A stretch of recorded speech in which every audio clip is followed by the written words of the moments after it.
Hello and welcome to the Bearded Tits podcast. I'm your host Jack Perks, and this week I'm going to be talking to Matt Doogue about macro photography and mental health, and how photography can potentially help you with your own mental well-being. But first, let's cover the news. So the RSPB has been flooded with reports of birds of prey being illegally shot. The charity has said that lockdown has been seen as a green light to shoot these birds. Perhaps unsurprisingly, most cases were reported near game estates. They've had 56 incidents reported from the 26th of March, averaging one a day, with 15 confirmed to have been shot in post-mortem. This is really sad to say, obviously following on from our chat with Eisler a few weeks ago about the conflicts between gamekeepers and conservationists. It's obviously still a very real thing that's happening. Some of the birds that have been shot include hen harriers, peregrine falcons, red kites, goshawks, buzzards, and a barn owl. A barn owl? Why the fuck would you shoot a barn owl? It really gets me going. Why would you shoot any of them are tragic, but particularly a barn owl. Yolo Williams, who many of you will know from Springwatch, found a red kite shot in Wales. And in Scotland, police are investigating several persecution cases using traps on moors. So this is all ongoing. Sadly, there are less eyes out there, so these things will happen. I guess that's one of the downsides of lockdown. So just keep vigilant, keep your eyes out, and hopefully we can protect some of our fantastic, iconic predators. On to this week's guest. I've been following Matt's work for some time now, and I have to admit that when I see a macro photographer who's producing fantastic work, there's an incredible skill in it because it's a whole nother ball game compared to other wildlife. And Matt is one of those photographers. He produces some absolutely phenomenal images. He's from Salford originally, but then moved up to Scotland, but also has struggled with mental health over the years. And he's been very open about it in this interview, which is obviously fantastic to hear that. So we're going to talk a little bit about macro photography, but then get into mental well-being and how photography is an incredibly useful tool for helping you with those struggles. So here's the interview. So Matt, thanks for joining me. No worries. So you're something of a macro photography master. I think that's fair to say. With macro photography, it's sort of, I don't think look down's not the right word, but obviously there's a lot more bird photographers than macro photographers. So what are the challenges of macro photography compared to, say, bird photography? Oh, where do we start with that one? Nice, easy one to start with. I think any genre of photography has its challenges, and I think each genre has its own different set, and it depends on the type of person you are. With macro, you need a lot of patience, and you need to do a lot of field work and researching of subjects, and you need a lot of early mornings because a lot of your All subjects, right. Go on. Sorry. No, I didn't. Well, I know with bird photographers and mammal photographers, it's always early mornings for the good light and for the animals. But I always think of smaller subjects being later on. So that's the same case that you're getting up nice and early for them. Yeah, the earlier you can get out, the better for certain species.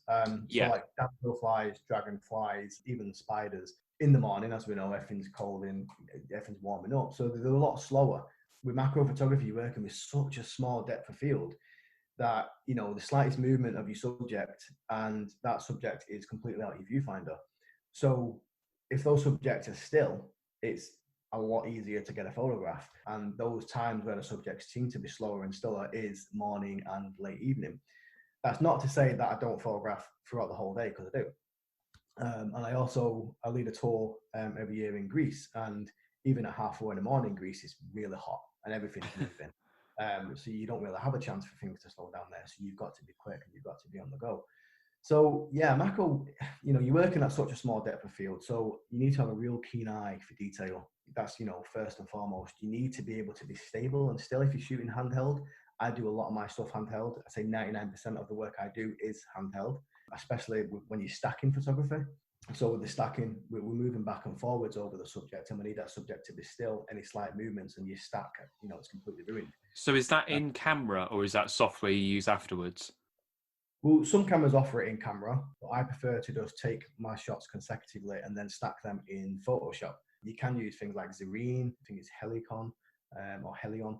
But I prefer to do it in Photoshop because if my subject does move slightly, I can alter the frames a little bit to suit and sort of fit that in with the subject's body. So yeah, macro photography is, I'd say with birding, you're waiting for your subjects to arrive. Most of the time, you're sat in a hide, and it's very similar in certain ways. Patience is the same with birding photography as well. With macro, you tend to be on the floor a hell of a lot. You tend to be, especially if you're like me, on your belly in the grass or in the bush, which does get some strange looks, especially when you're in parks and stuff and you're in the bushes with a camera. Like, what's it? And your neighbors definitely give you a quick look over the fence and think, what the hell are you doing? Lighting for macro is incredibly difficult. The higher you go with magnification, the more light you lose. So, there's loads of ways to which to combat that. Newer cameras, you can increase your ISO massively, 4,000, 5,000 ISO, and you can probably get some good shots, some good record keepers, but nothing amazing. For me, I use a dual flash system, which I can actually show you. I've got the kit here. So this is my main kit that I use. Oh, wow. So this is the Canon 6D. It's an old camera, but it does the trick. I've got the macro twin light MT24EX, which is one of Canon's macro flashes. And then I have the Canon MPE 65 on the end. The MPE allows you 1 to 5 times magnification within the lens. Normal macro lenses just give you 1 to 1. This gives you up to ×5, which is incredible, but it is very difficult at ×5, as you can imagine. Yeah, ×5 magnification, such a narrow depth of field, even a gust of wind, and your subject's completely out of frame. So it does take some taming. It does take some time to get used to it. I also have these on the end here, which are these homemade diffusers. Yeah, I was going to say they didn't look like something you'd buy in a shop, but I'm assuming they do the job pretty well. Yeah, so I bought this plastic mold off eBay, and then I decided my own materials, because with macro, diffusion is everything, and light is everything. Especially when you're working with shiny subjects like beetles, they can be incredibly difficult to photograph because the light can bounce off the elytra and just really, really be bright and just blow all details out. So these are homemade diffusers. I'll just take one of these off so you can see. Yeah. So that's the flash unit here itself. Okay, yeah. And I've added some extra hot shoes. I've got you. A bit more elevation. Okay, that makes sense. Yeah, and then I add this diffuser on top, and then that just slots in there. So that gives me a bit of a wider spread of light. Yeah. So the light is harsh. And then you can also change these whichever way you want. And is that even if it's a bright sunny day, you'll still use that setup? Yeah, because the flash will always overpower the light of the sun on your subject, but it won't overpower the sky. So if you was to hold a subject up to the sky and photograph with the flash, you'll just get a nice blue background, which is what I often sometimes do, avoid things like flash fall off. So lighting is incredibly difficult to get right with macro photography. And then it's your setup. What do you want to work with? That's incredibly heavy. And as you can see, it's quite clunky and big. And it's not the best for being quick and getting in there. So some people use mirrorless setups now. Yeah, I'm on mirrorless. With a small macro lens, the standard 100mm or 60mm. And they'll maybe use extension tubes, and then they'll maybe hold a wireless flash to the side, or they'll have it on a bracket. And that allows you, a bit more movement, a bit more flexibility, and it does allow you to get down quicker. With that, it's quite clunky. I mean, I've worked with that for the past 8 years, so I'm used to it. I would never recommend an amateur just going into macro photography to use that kit, because it'll put you off and you'll never want to work with it again. No, you get some good upper body strength if you're using that all the time. A good set of knees. Mine was a shot. But yeah, so lighting, depth of field are your two most crucial things. And then, like I say, learning your subjects. You'll see a lot of macro photographers, and I'll probably get a bit of hate for saying this, but no, go for it. It's so obvious that they set up shots and they are cooled subjects or restricted subjects. Yes, yeah. I was talking to Victoria Hillman about this in a previous podcast and like her thoughts on it. So yeah, so I'm assuming you're going to let me know what you think. So what's your thoughts on it? You're just cheating yourself. Yeah. And you're not learning anything. The joy of being a macro photographer for me personally is you're getting out there and you're learning about your subjects and you understanding your subjects, spending time with your subjects, and you get to see amazing behaviour. And you'll notice that these shots where you've got like a frog with two snails here. Yeah, yeah. It's just fucking sad, isn't it, when you see like what is happening? I mean, I'm the biggest Star Wars geek you'll ever get. I love Star Wars, but I would never get a frog and stick two snails on the end of it to make it like Princess Leia. It's just stupid, and it's so Yeah, obvious. Like, it's so yeah, obvious. yeah. So why do it for a quick £50 from the newspaper? It's absolutely pointless. And you're setting the wrong message, and not only that, you're setting a precedent which amateurs cannot realistically achieve. And what that does is it puts people off completely. And people will just not bother, and they'll be like, well, I can never attain a shot like that. I can never get that shot in a magazine or whatever, so I'm just not going to bother. And then you're restricting them. You're restricting people from having this joy of learning macro photography, learning what's in the gardens, in the woods, in the parks, and exploring this whole new world that is there, available right on your doorstep. Yeah. So it frustrates the shit out of me. I guess there's different levels though as well. Like I can understand that's the extreme, but say if you're in the field and you lift a rock up and say you find something there, so would you not touch that? Would you just photograph it as is, or would you move it and put it back? Or when I do my tours and in Greece, we often turn over rocks. And yeah, okay. I'll hold the rock up with the jumping spider on and take it. Now you could say, oh, well, that's a restricted shot. Well, yeah, I suppose I'm picking up a rock and I'm taking a photograph, but it's going straight back down to the ground. Yeah. There's nothing wrong with that, in my opinion. But when you start trimming and pruning and ripping up to get a nice clear backdrop or stuff, I mean, you need to leave things as they are. Yes. Yeah.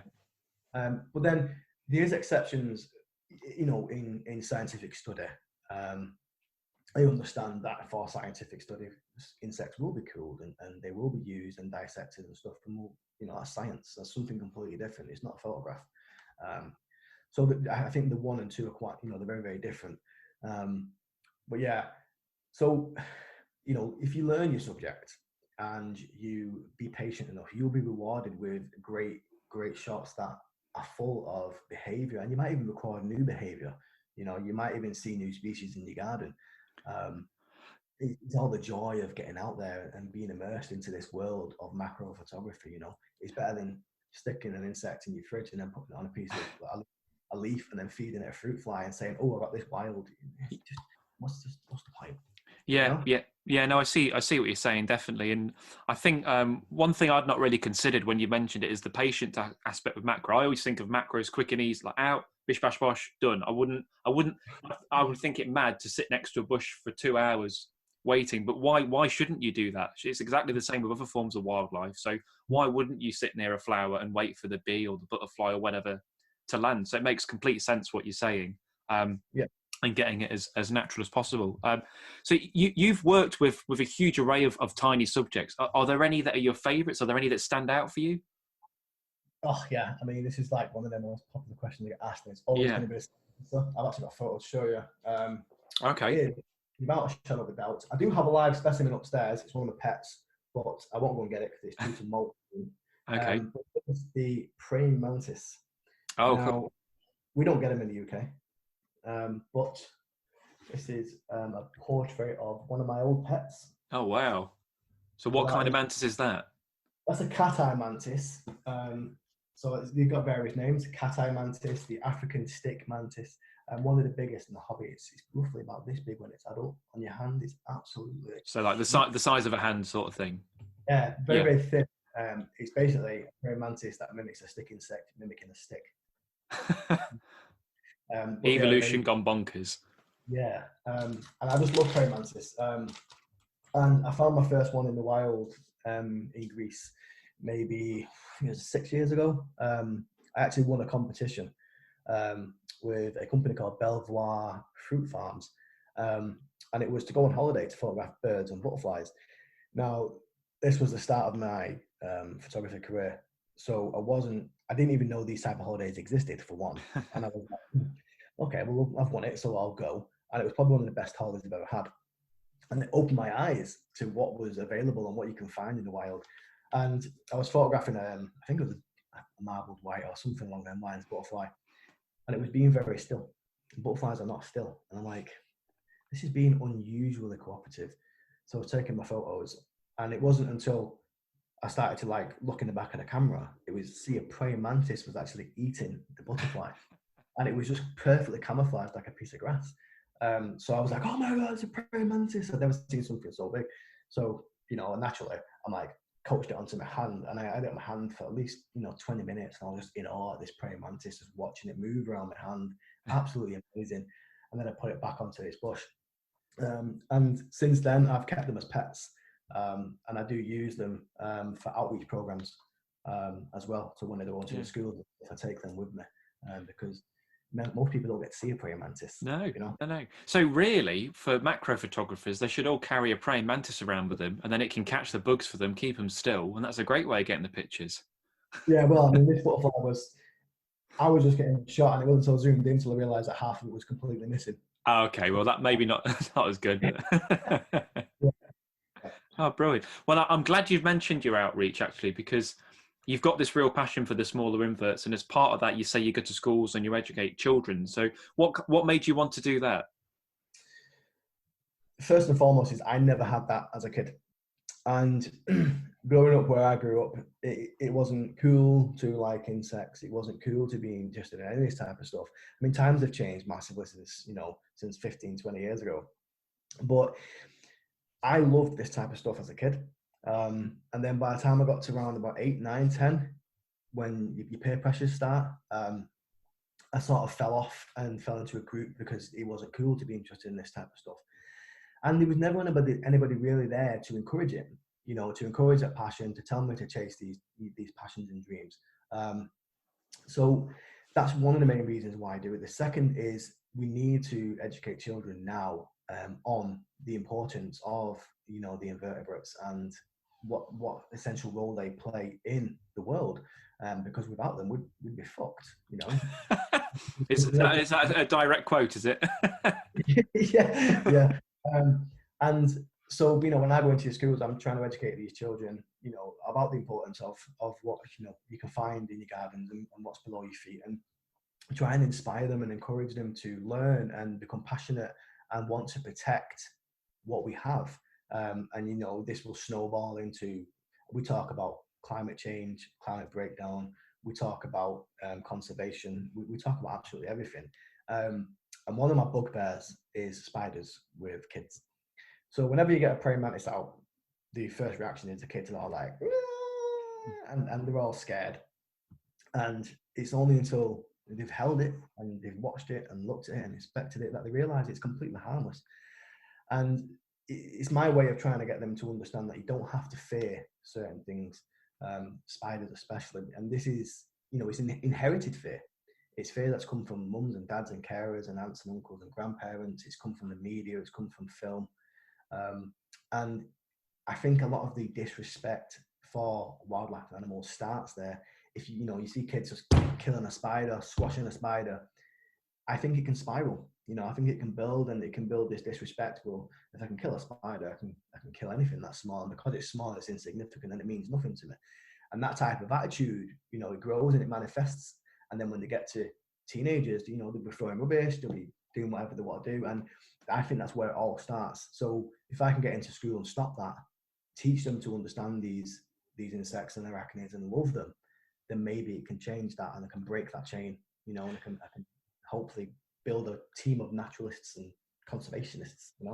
That's a really interesting way of looking at it. I'd never considered that before, but it makes complete sense what you're saying, that kind of lack of respect. It all starts with just squashing a little insect and then it spirals. So I never thought of it like that, but that's a really, really interesting way of looking at it. And of course, the archetype of that is the false widows, the amount of media friends every year. It's always sharks in Cornwall and false widow spiders in schools or whatever. And it is bonkers how they blow it out of proportion, isn't it?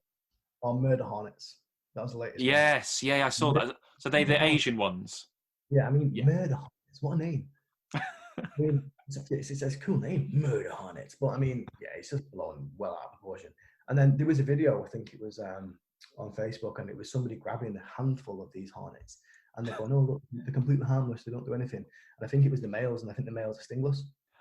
So, so it was complete, you're not telling the full story. No. You're going to have people going out going, oh, the harmless, and they're getting stung. So you've got to be careful. But the media is ridiculous. Last year I did a piece in the Scottish newspapers about it. Excuse me. And I was talking to the newspapers about spiders, and why we need to understand them, and they are such a valued part of the ecology. Oh, Not just, definitely, yeah. they control pest numbers greatly, they control their own numbers greatly. Spiders eat spiders. Yeah. Very clean as well, aren't they? The big misconception, but spiders are incredibly clean animals, aren't they? Yeah. I mean, the size of us compared to a spider, and we're scared of the spider. I understand people have fears. That's fine. You have a fear of spiders, and they understand that when they do move quickly, they can take you by surprise. I mean, even I get surprised. I mean, I was photographing, I can't remember what species it was, but it was roughly, about this big in Greece. Yeah. I'm looking for a macro lens, and when you look at the macro lens and your subject disappears, you're like, where I need to know where you are. Yeah. I still have a little bit of fear, but it doesn't force me to start killing stuff. No, I know. I get that with my dog. I've got a small dog, and sometimes I'll just turn around, she's there, and I go, oh shit, and it's a dog. That's not even a spider. I'm just like, bloody hell. So I've got that. I do that with my kids. Well, that's probably warranted, isn't it? Sort of taking a bit of a left field now, but you've been very open about your struggles with mental health, and I think a lot of people feel that they can't talk about it. And one thing I've spoken to a lot of wildlife photographers is that they find it does help. So do you think that wildlife photography potentially helps people with mental health issues? Yeah, definitely. It saved my life, and there's no other way of saying it. I was in a real bad position. My blog is there for everyone to read. It's really old now, but the story is still the same in a sense that I was in a bad place, and if it wasn't for photography and support from family and friends, there's no way I would be here. I would have killed myself. I tried to, numerous times. So it definitely allowed me access to a place that allowed my mind to calm down and process thoughts correctly. And it also allowed me to disconnect from the hustle and bustle of the real world. So, I could be sat at home and I could have a million thoughts going on in my head. Especially when you suffer from mental health, you tend to overthink everything. And then I'd go out with my camera and I'd be in a field, or, I'd be in the grass somewhere, and I wouldn't be thinking about anything else other than what is in front of me. Whether that was a spider or a ladybird or whatever. But you sort of transported through the viewfinder into another world. And when that happens, your mind just disconnects completely, and you're just learning like mindfulness almost, a technique of mindfulness. And that actively helps anybody, whether you mentally got depression issues or whatever, it will help anybody learning mindfulness. And I think that's what the benefit of being outside in nature actually is it's that mindfulness, it's that calmness, and that feeling of just being able to relax. I was talking to someone the other day and they called it nature bathing, which I think is a really good way of describing it. But like you go out and you just kind of take it all in. And so like for me, that's being by a river. If I'm by a river, nothing really matters. I'm relaxed, the trickle of the water. Because I never really used to struggle. But the last year or so, for the first time, I started feeling a bit down and getting anxious. And I don't know where it kind of came from, multitudes of reasons. But when I'm by the river, whether it's with my camera or whether I'm just sat with my dog or whatever, everything's okay. And then you kind of come back and you're refreshed almost, I guess. So I think the outdoors, whether it's, photography, bird watching, whatever, is such an important tool for people to recharge the batteries in a way. Yeah. I mean, whether whether it's hiking, photography, whenever you go outside for any reason, for a walk or something, you say you come back and you feel a million times better. And it's like when you have an argument with someone and someone says, oh, you need to go for a walk. And it's true. You do need to go for a walk, because as soon as you get outside, it has this calming effect and it brings everything back down to reality. Nature bathing, I love just going into a field sometimes and just sitting down and just listening to the birds. And I can sit for an hour and just watch what's around me and see, subjects, and be amazed at watching ants, especially. I love watching ants. I mean, I can lose myself watching ants. I mean, in my old garden in Manchester, there's a red ant colonies, different ones in the garden, and I'd get stung a million of times, but I didn't care, and I would just be watching them. And there would be a brick wall, and they would just be going across the brick wall, and you'd see some carrying other ants, some will be fighting over dead ants, some will be carrying food, some will just be going up and down looking for stuff. Just amazing to watch, so characteristic and stuff. Yeah, I absolutely love ants. Yeah, Yeah, and then no, sorry, and with I suppose the nice thing with macro as well, or smaller subjects, is that, say for example, you don't live near a nature reserve or a river or a big open space, you can escape to your garden, even if it's a little balcony. It doesn't have to be huge, and there will be things there that you can immerse yourself in. If it's just a plant pot, there'll be stuff in it. yeah, definitely. And even inside your house, even if you've not got a balcony, there's a species of jumping spider that frequents the houses and loves the houses. You can find pseudo scorpions in your house. I'd love to see one of those. I've never seen one. Love to. I've literally just posted one on Twitter before this. I think I saw that. Yeah, that was a lovely photo. But they're tiny, aren't they? Yeah, they're not as small as springtails, but they're a bit bigger, roughly a Okay. couple. And these different species. So you'll have some in old books, which is where they get the name book scorpion from. And they eat the larvae of like carpet mites and stuff, and stuff like that. So you can often find them in houses. I could say you'll get even silverfish. Yeah, I do get them. I get them in my bathroom. Yeah, so you get them in your house. I mean, even open your window and leave a light on, and you'll get moths coming in. So there's many ways to get stuff inside your house, and have a look, and see what you get. I mean, I've got about 3 or 4 spiders just here. They've all got names, Bob, Jeff, and Dave. Well, we just leave the spiders, Yeah, why not? Let them live, let them do what they want to do. They catch flies, and Yeah, if they don't catch them, I catch them and give them to the mantis. that's it. So so you definitely don't want to be a fly in Matt's house then. No. I mean, they don't all get killed. No. Some get just enough to send a message. yeah. Sign on the window. Oh. Yeah. So if someone is feeling the pressures of mental health, what would your advice be for them? Talk. You have to talk. For years I didn't think anything was wrong with me. I just thought this was me, and it was my persona, and my attitude was just who I was. And I was a bit of an idiot.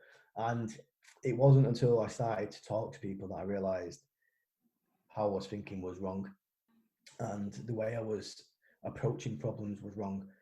I used to think if anything went wrong in my life, it could even me be dropping a piece of toast, it could be the boiler not coming on, anything, and I would think the world was against me, and I would get really angry and worked up over it, to the point where I'd be really frustrated and really angry.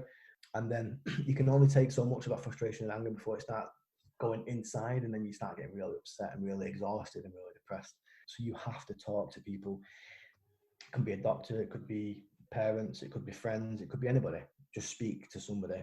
And I found when I was doing the speaking with a psychiatrist, you self-heal.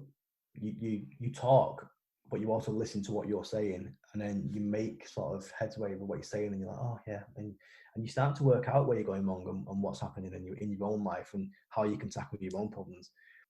Second would be just to get outside and just see if it makes a difference, because it will. Go for a walk, go sit in a park, go swimming, exercise, releasing those endorphins. That massively helps. It's a catch-22 with me sometimes, because I suffer with anxiety quite a lot. So I've had bad days. I've had bad days last week because I've been furloughed, and the week before, and I'm really down and really depressed and I'm really wobbly, as a lot of people will be right now. And I know I need to go outside. I know I need to go for a walk, but we're restricted a little bit. So I'm like, well, what do I do? Then I get anxious about going outside, then I get worked up, and then I'm just in a complete muddle. You just have to slow down. You can let your mind run away with itself, and you just need to stop and just take a breather and I sometimes write things down. Oh yeah, that's a good way. Yeah, and I'll be like, right, and I can tackle each thing individually rather than trying to do it in my head, because it just becomes too much. So talking is best, definitely the main thing. Get outside with nature, take up a hobby, learn something, stimulate your mind.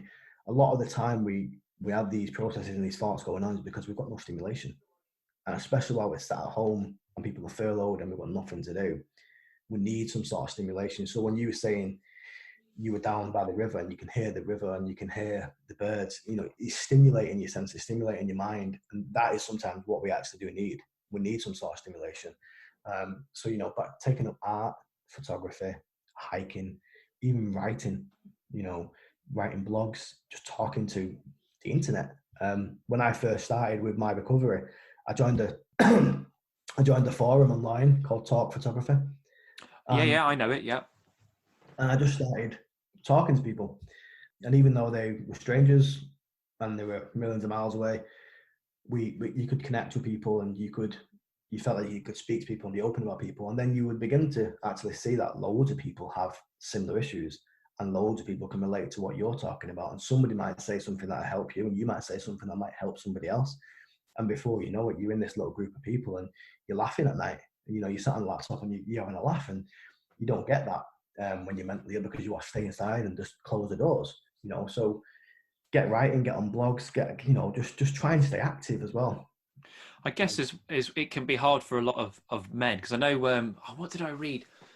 There was a statistic about suicide in young. It was ridiculously high in men, a lot higher than I thought. I can't remember the stat off the top of my head, but One in four it's males. what was that? Sorry, 1 in 4 males. 1 in 4. That is bonkers. That's absolutely bonkers, isn't it?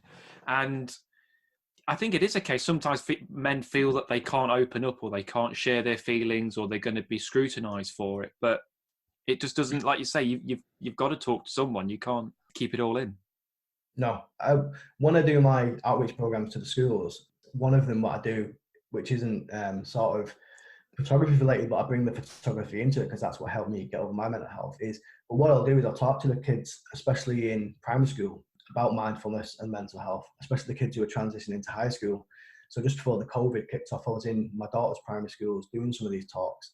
And one of the exercises that I do is I'll get a boy and I'll get a girl to come up to the front of the class. And then I'll get the girl to hold a hand out and I'll place a book in her hand. And I'll say, just hold that. And she'll hold that. And I'll be like, okay, so this is just you. The book represents all your normal thoughts. And then I'll put another book on top. And I'll be like, okay, so that second book is social media. So this is all the pressures of social media that you can get. Okay. Then I'll put a third book on top, and that will be the normal media. So this is the media giving you news about war and terrorism and everything else. And then I'll ask the question, how's that book feeling? And she'll be like, it's getting quite heavy. Okay, so then I'll put a fourth book on top, a fifth book on top, and before you know it, she'll be struggling and she'll drop the books. So that's my way of visually showing how your mind can be strong and then break down. So then we'll stack the books up again, and I'll ask the pupil, what can you do to help? And she'll be like, well, I can put the books down. And I'm like, yeah, so you can get rid of some of them thoughts and you can work through them. But you can also, and I'll bring another person up from the class, and you can share that problem. So another person puts their hand under their hand to support the weight. So then that's visualizing talking. So you talk to people. And then I'll have the boy do the same. And the boy will be 6 books, 7 books, 8 books, 9 books. And he'll be like, and he'll be struggling and he'll be really trying to keep on. And that is the difference between males and females, is that the females will eventually know and they'll speak, but the males want to hold on. The males think they're strong and they're macho and they don't have to give in and they don't have to break down. So they will try their very best to hold all this weight. And this is where we go wrong. So that's my way of showing the difference between the whole male and female's work, you know? Yeah, I think that works really well for kids, to show that, like, you can talk to them about it, but that actual representation is going to help them understand it a lot better. And I think that's a really good way of showing that off. Yeah, yeah. And, I even had one boy be like, hold mine and his, and I'm like, that's just typical. It's Yeah. just your alpha male. And this is why a lot of these lads will struggle. They'll struggle to talk because they don't feel like they can let go of all these issues. And they might take other people's issues on and not realize that building and building and building, and eventually it's just going to tumble. So would you say, obviously you've kind of already answered this in a way, but with the photography, are you in a better place now? Oh yeah, massively. Yeah, good. I've not had any real big episodes for years. I mean, probably last year was a time where I had like a couple of weeks where I was just really bad, but I wasn't sleeping. I worked shifts, so it wasn't helping. And I was getting up early with my kids because my wife would be working and I'd be sitting on the sofa with the kids after working a night shift. And it takes its toll. And that's, it's another thing. Plenty of sleep helps the mind. It's almost like when you do a defrag on the computers, back in the 90s. Same thing when you sleep, you defrag your brain, so sleeping is essential. And yeah, I had a bit of a bad time. I didn't go back onto antidepressants or anything, but I did go to the doctors. I did say, look, I'm getting bad. I'm just putting you in the picture, letting you know where I'm at. And she was like, okay, come back next week and speak to me. And I went back the week later and I was fine. And especially now, the times we're living in right now are very, very testing. But I've learned to have coping mechanisms and what I can do to help me. So yeah, I'm definitely in a better place, and photography is the main reason, without a shadow of a doubt. And I've got a lot to live for. I've got my beautiful kids. I've got a family. So it's never as bad as it seems. No. It's bad in here because it's all you're thinking, and you create your own reality in your head, and it's always a lot worse than what it actually seems. And when you talk, you begin to realize actually it isn't as bad as I think it is. Yeah. You know what I mean? Yeah. No, I think that's it's really interesting perspective to hear it all from that, and I think makes a lot of sense. I guess it's good as well that you're recognizing when you do need help. So you're like, actually, you know what? I need to talk to someone. I need to go and do that. So it's good that you're recognizing those triggers, I guess. Yes. Yeah. Well, look, Matt, it's been an absolute pleasure talking to you. It's great to hear a little bit about macro photography because I do a little bit of it, but I'm by no means an expert. And I think it's great to hear how photography has helped you with some of the mental health issues that you've had. So thanks for coming onto the podcast. No worries. Thanks for inviting me. It's my first one, so I hope it was okay. It was terrible, to be honest, mate. I don't even think I'm going to use it. All right. Cheers. Take care, mate. All right, cheers, mate. Thank you. That was fantastic to hear some tips about macro photography, certainly something I could improve on, but also his experience with mental health and how photography has arguably saved his life. And I think that's one thing we can all relate to, that photography is a tonic for us, whether it is a way for us to just take our mind off things, to release stress, to just go out and get endorphins from enjoyment. Photography is such a fantastic way of doing that. And especially in these times, go for a walk with your camera and just enjoy yourself. Now that brings me on to Nature Reserve of the Week, and I wanted to choose a venue that would be good for macro, so I've gone for Red Hill Coronation Meadows. Now it's a site in the Lincolnshire Wolds that is managed by the Lincolnshire Wildlife Trust. At around 4 acres, it's not huge, but packs a lot in. In the spring and summer, this reserve is a wash of wildflowers, with chalk grassland playing host to local specialities such as fellwort, yellowwort, basil thyme and bee orchids, to name a few. Earlier in the year there are masses of cowslips. It's an absolute sea of yellow, and I have never seen anything like it, just in terms of a mass of wildflowers. I think I'm so conditioned, or people are so conditioned, just seeing little tiny patches, fragments of it. But this is a whole field that's transformed into a traditional English wildflower meadow. Now, it wasn't always that way. The site was a field of barley in the 1990s, before the Lincolnshire Wildlife took it over and then transformed it into a nature reserve. One of the remarkable things about this reserve is a local wildflower enthusiast, Harry Turner, scoured the local area for plants and seeds, often hand planting them to get them started over the years before they got established. And this took ages and ages. It's called Red Hill Coronation Meadow, one for the red chalk in the ground, but the coronation bit comes from Prince Charles, who was concerned with the decline of wildflower meadows, with the UK losing 97% of its wildflower meadow sites. So sites like this are incredibly important for biodiversity. The Coronation Meadow project was to highlight one meadow in each county to showcase what it should look like, and this was Lincolnshire's. It's designed as a bit of a seed bank programme, so that seeds can be taken from this meadow and spread across the county. While this is definitely a place for the botanists, there are also common lizards, grass snake, skylark, corn buntings, meadow pipit and hundreds of different kinds of invertebrates feeding on the flower's nectar. So it's an ideal place for macro photography. Things like marbled white butterflies and painted ladies. The best time to visit is between April and August. Obviously in the winter there's not a great deal of flower life there. I'm sure there's still wildlife there, but April to August, that's when you want to go. There's a small car park nearby, but as the name suggests, it's also on a hill. So again, if you can't walk too far, that may be an issue. For the most part, it's an accessible reserve, going over stiles, etc. There are no facilities there. You know, it is literally just a field, but it's well worth a look. However, Horncastle is a short drive away with everything that you could need. So if you're in the Lincolnshire Wolds, go to Red Hill Coronation Meadow. I hope you've enjoyed this podcast. I now had a ball talking to Matt. He was a great guy to speak to. And I've been Jack Perks. This has been the Bearded Tits podcast, and I will catch you in the next one. Cheers.